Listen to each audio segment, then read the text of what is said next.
The first time I realized I was expendable, I was 17. My sister's college acceptance letter arrived on a Tuesday. I remember because my mother left work early to bake a cake, the kind with frosting so thick it cracked when you cut it. My father uncorked a bottle of wine he'd been saving for something special. They called my grandparents, my aunt, my uncle.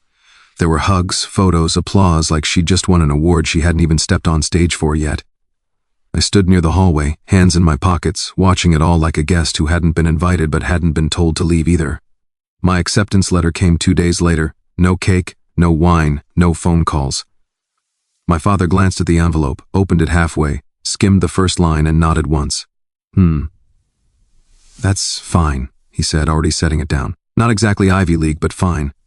That word followed me for years. Fine grades, fine school, fine future.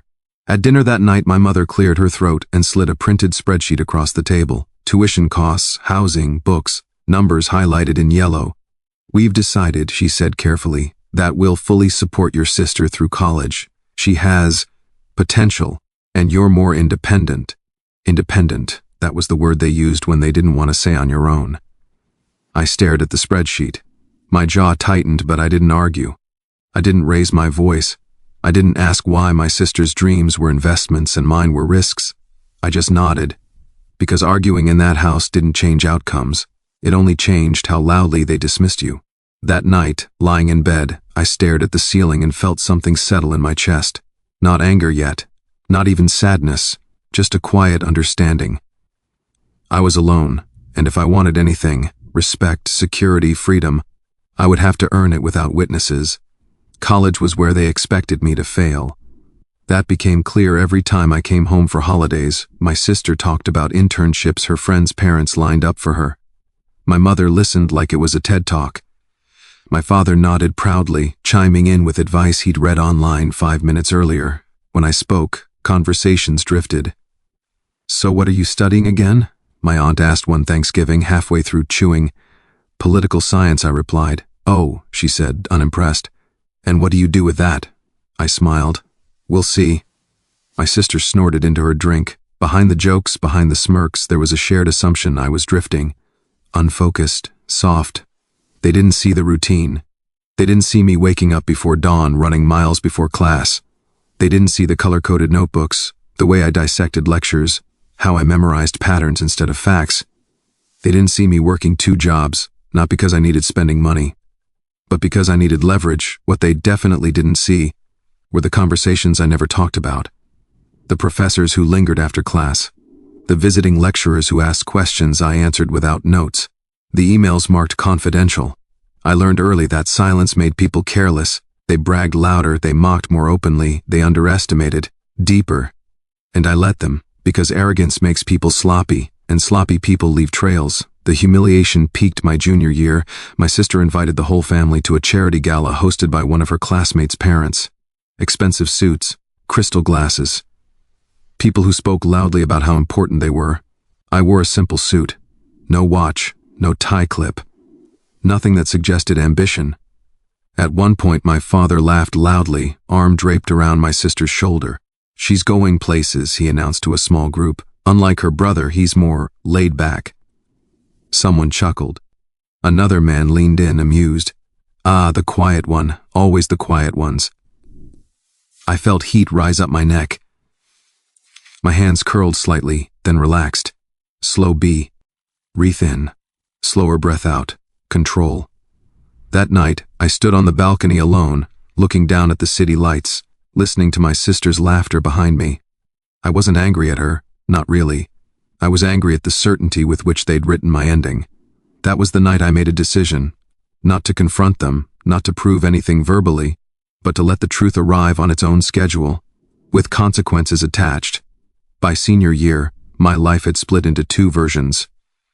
There was the version my family knew, the underfunded student, the quiet one, the afterthought.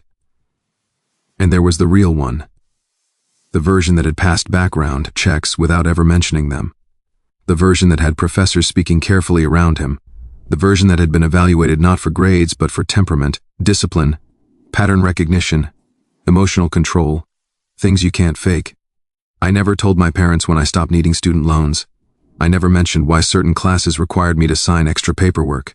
I never explained why my email sometimes came back with responses that said simply, "Received," they wouldn't have understood anyway. And honestly, they didn't deserve the early warning. Graduation day arrived like any other performance they expected to attend for my sister. They flew in relatives, took photos, practiced smiles. I sat quietly with the rest of the graduating class, hands folded, pulse steady. The dean stepped up to the podium. There were speeches, applause, restlessness. Then he paused. "For outstanding academic excellence, leadership, and service," he said, scanning the card, "it is my honor to present this year's valedictorian." I felt it before he said my name, a subtle shift, like pressure dropping before a storm. When he did say it, the sound cut clean through the room. My mother's hand froze mid-clap. My father leaned forward, confused. My sister turned, mouth slightly open. I stood. The walk to the stage felt unreal, slow, heavy, deliberate. Thousands of eyes. Phones raised, whispers spreading like static. I didn't smile. I thanked the faculty, acknowledged my classmates, spoke briefly about discipline, about silence, about letting actions speak. I never once mentioned my family. I didn't have to, because as I stepped off the stage, I caught my father's eyes, and for the first time in my life, he looked uncertain. The fallout came quietly. My parents asked questions, awkward ones, too late ones. "So, what happens next?" my mother asked, voice thin. "I've already accepted my position," I replied calmly. "With who?" My father pressed. I met his gaze, held it. Let the silence stretch just long enough to be uncomfortable. "You don't need to worry about it," I said. "I've got it handled." They nodded, pretending that was enough. It wasn't, but that was the point. Months later, I moved on with my life. Structured, purposeful, untouchable. My sister's plans unraveled slowly. Network promises that never materialized. Opportunities that dried up when accountability showed up. My parents never apologized. People like them rarely do. But they stopped mocking, they stopped bragging, they stopped assuming. And every time they looked at me after that, there was something new in their eyes. Respect, not because I demanded it, but because I no longer needed it. Some people think revenge is loud. It isn't. Real revenge is living so far beyond someone's expectations that they're forced to rewrite the story they told about you.